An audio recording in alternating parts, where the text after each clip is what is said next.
बिहार विधानसभा चुनाव को लेकर एक ओर जहां सियासी दल रणनीति बनाने में जुटे हैं, तो वहीं चुनाव आयोग ने भी अपनी तैयारी शुरू कर दी है। ऐसे में लोगों के मन में ये सवाल उठ रहे हैं कि बिहार विधानसभा चुनाव की तारीखों का ऐलान कब तक होगा, आखिर कितने चरण में वोट डाले जाएंगे। जो खबर सामने आ रही है उसके मुताबिक नवंबर का महीना खत्म होते होते बिहार में चुनाव संपन्न हो जाएंगे। जानकारी के मुताबिक चुनाव आयोग 20 सितंबर या इसी के आसपास की तारीख पर चुनाव की अधिसूचना जारी कर सकता है। सूत्रों का कहना है कि 2-3 चरणों में चुनाव संपन्न कराए जा सकते हैं।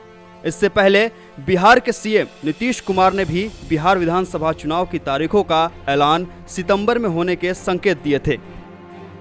सूत्रों का कहना है कि चुनाव आयोग के बीच मंत्रणा चल रही है कि बिहार में वोटिंग 2-3 चरणों में संपन्न कराए जाएं।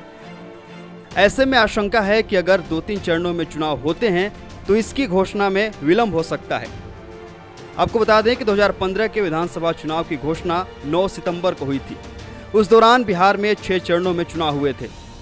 सूत्रों का यह भी कहना है कि राष्ट्रपति शासन लगाकर बिहार में चुनाव कराने की जो आशंका जताई जा रही है उसे अब खारिज किया जा रहा है। गौरतलब है कि 2015 के विधानसभा चुनाव में आरजेडी और जेडीयू मिलकर मैदान में उतरी थी, जबकि उनका मुकाबला बीजेपी, एलजेपी, आरएलएसपी हम गठबंधन से था। चुनाव में आरजेडी जेडीयू गठबंधन को प्रचंड जीत मिली थी। हालांकि करीब 1 साल बाद ही नीतीश कुमार ने गठबंधन तोड़ दिया और बीजेपी के साथ मिलकर सरकार चला रहे हैं। ऐसे में इस साल बीजेपी, जेडीयू, एलजेपी हम गठबंधन में भाग्य आजमा सकती है, तो वहीं दूसरी तरफ आरजेडी, कांग्रेस, आरएलएसपी चुनौती पेश कर सकती है। Bureau report.